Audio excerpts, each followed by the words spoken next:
Peace, what's going down? It's DJ Pain 1, and I made it a point not to shave today so I could look thoroughly disgruntled for this video.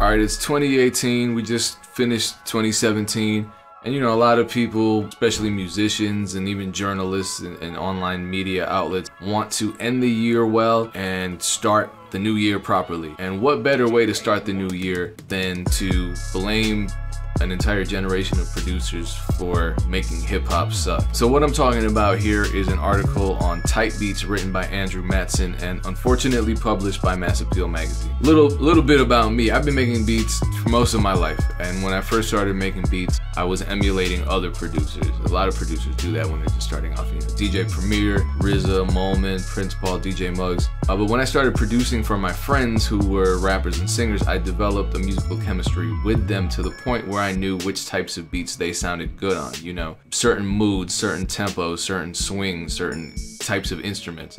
So when I recorded my first album with a rapper named Vile way back in high school, I made a bunch of Vile type beats. Technically, I didn't call them Vile type beats, but they were beats I made specifically with his style in mind. Now, would other rappers have sounded good over these beats? Yeah. These days, I might make a beat that I could hear Royce the 5'9" on because, you know, he's someone that I work with regularly. And if I send him that beat and he doesn't end up using it for a project, I might put that beat online. In order for people to find it, I might label it Royce the 5'9" type beat, or I might label it Joyner Lucas type beat, or both. You know, I feel like those two artists could sound good on similar beats. Now, does that mean I copied Joyner Lucas producers to make that beat?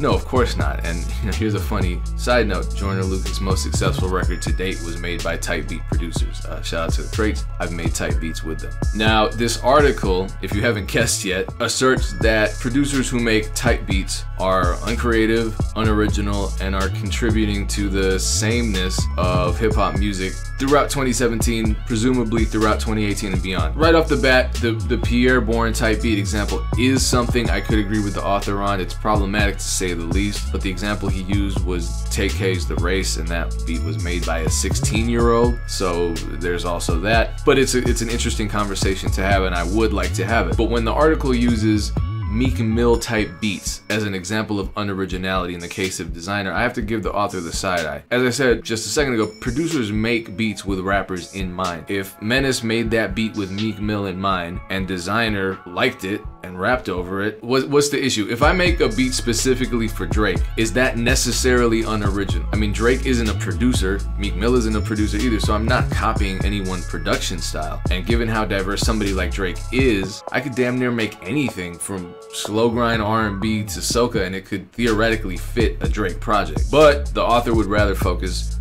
on generalizing entire populations of producers with zinger one-liners such as type beats stemming from rap music made IKEA style at the amateur level. Earlier in the article, if you read it, he said Bryson Tiller used type beats, so I guess Bryson Tiller is an unoriginal IKEA style amateur. Here's something glaringly obvious about the shortcomings of this article. The author of the article didn't ask any producers, or even rappers for that matter, for their insight into the matter, which would have been really easy. I've done it before and I'm not some fancy journalist. The author just asserted that they were unoriginal and moved on to the next ridiculous criticism. And to me, this one is even more ridiculous than the first one because he blamed the new era of sampling for musical homogeneity. See, I know big words too. Let me become a writer. He named my man G Coop, Frank Dukes, Q Beats, and DJ Burn 1 as some of the culprits. His opinion is that if you're using their samples, you're being unoriginal. How many people use the funky drummer break or the impeach